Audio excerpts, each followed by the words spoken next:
So I was just aboard the Caribbean Princess and I played significantly less in the casino. Is that going to affect my comp offers from Princess? Let's talk about it.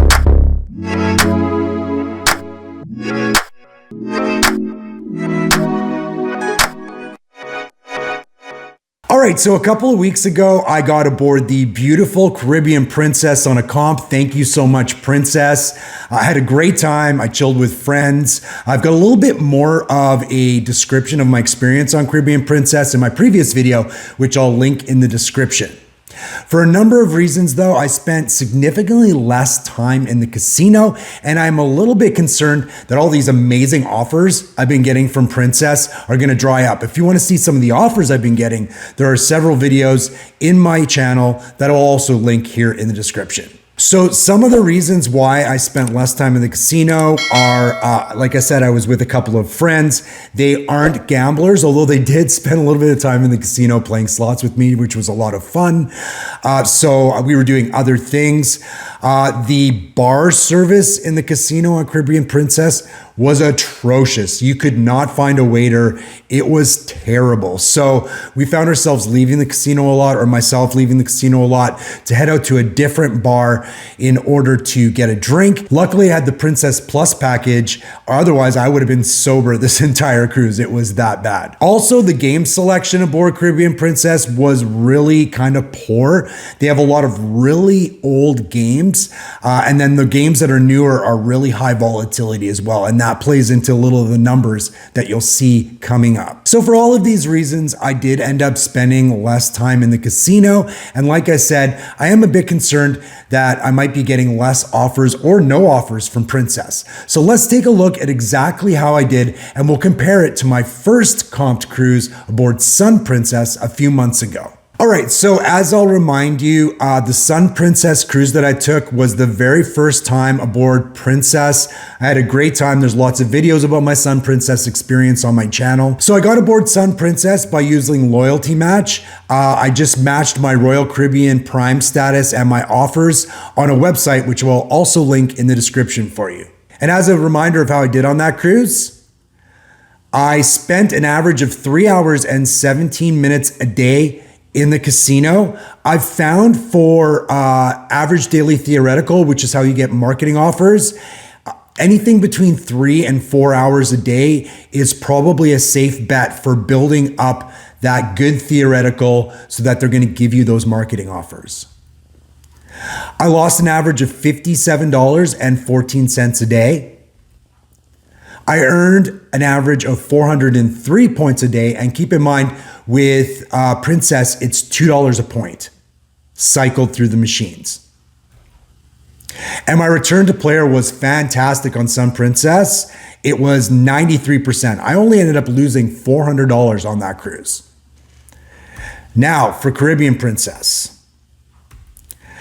I spent an average of 2 hours and 10 minutes in the casino, which was an hour 7 average less per day.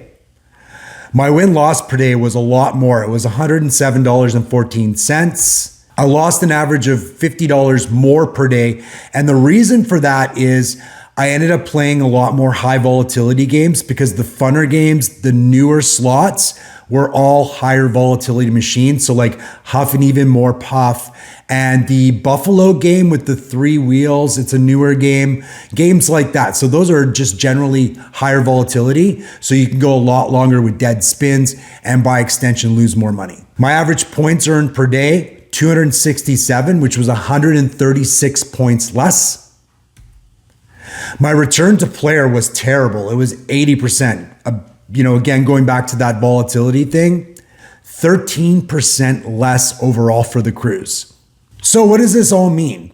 Well, those numbers are a lot lower, and honestly, I don't know the calculation for their average daily theoretical. I do know it is house advantage, so what percentage that the house expects to make off of bets, bet level, and time spent in the casino. That makes up average daily theoretical. I don't know what the weight of each of those numbers are or what losing an hour a day in the casino is going to do to impact my offers. As for earning certificates, so instant wins, I did hear from somebody on that cruise, if I did earn 2,000 points by day 6, because they cut it off before the last day so that they can give you your certificates on the last day, I would have gotten a free instant cruise. I did, however, get a $400 free play certificate. I still haven't decided whether I'm going to try to get back onto Princess with some of my current offers and see if I can actually combine my comped room offer with this $400 certificate. I might try just to see if it works and let you guys know. So now we play the waiting game. Usually these offers are kind of trailing. They take a few weeks for everything to come through and for them to consider. So I'm going to see if Princess continues to send me offers. One thing that's a bit of a fly in the ointment here is that I've been hearing from my travel agent friends that inventory availability is going up across all cruise lines. People are cruising less. It's slowing down. Cruise lines are adding more inventory. For instance, Royal Caribbean is adding Star of the Seas, and they're adding Legend of the Seas over the next year. That's a lot of inventory to add, and then that's just gonna add to the availability, which I think is gonna not only drive down prices for people who are just paying fares, but also it's going to up the offers when it comes to, what you get. Maybe instead of getting interiors, you're gonna get ocean views. Maybe instead of ocean views, you get balconies. They'll increase your free play, all that kind of stuff. I've already seen them upping my offers, the offers I already had on Royal Caribbean, on Carnival, and on Princess. I'm getting I never generally get free play on Royal Caribbean. They're giving me $50 or $100. Offers on Princess and Carnival where I was getting $100, I'm getting $200. So you can see they're starting to try to fill those rooms and that vacancy. All right, coming up next week, I am very excited about this one. So I want to say my community here is so great. Almost all the comments on my channel are super positive and I really, really appreciate it. The one negative comment I see pop up now and again is people saying, there's no way you're getting all of these free cruises and not losing that much money. Or I bet, you say you lose $200, you're probably losing 3 times that amount. Or there's no way you're being honest about what your losses are.